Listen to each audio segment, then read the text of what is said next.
Sasakithi sase-South Africa ake sibuyeleni ku-drawing board, sibuyele phansi and also analyze the analysts. I'm inviting them, all of them now, ukuthi mina as uKehlelezi bengichaza ukuthini mangithi South Africa will be shocked, and I still say even today. It is Friday, the 4th of April. I'm asking for Umama Gatwetwe to come and visit me esigodlweni, and ngizophinde ngisho lento, it will end up being there. Mama Gatwetwe, I still say my number 071 130 7808. There is something that I want to say. Is in South Africa tool in life.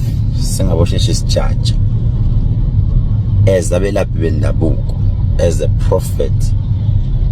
You need to respect us, abakamoya. You can criticize, you can say whatever you want to say, but I still say I've got my answer. Yeah, sure futhi ngiyaphinda ngiyakusho lokho. Maybe I can say today at 9 p.m. I'll be live on TikTok. Dr. K503. Those who know me from church, they will tell you. On Sunday, sebengikhona esontweni eVerelem.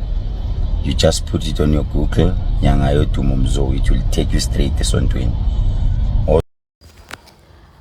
Uthi Dr. Kehlelezi khona into leto shokhama kwacocela afuna kumtshela yona, so he was basically asking people ukuthi bandlulise number yakhe kumaqoqo afike esigodlweni atomtshela into leto mthusa leto mmangalisa, kepha uphinze wagqizelela emagameni ukuthi in life singabosheshe sijudge.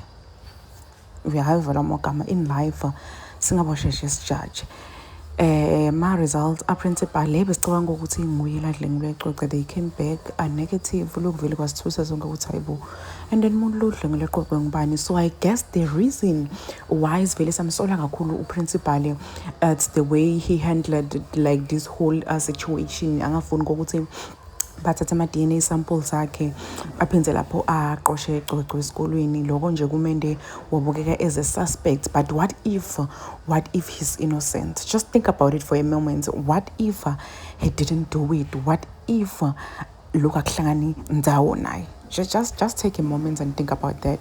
So umama results are doctor right, amakabuya ukuthi gqweqwe, there's a possibility that there's a high possibility ukuthi kungendeka ukuthi akazange adlengule once. It was actually not the first time kwendeka lokho. Kupenza raise lamanye ama questions, guys. What if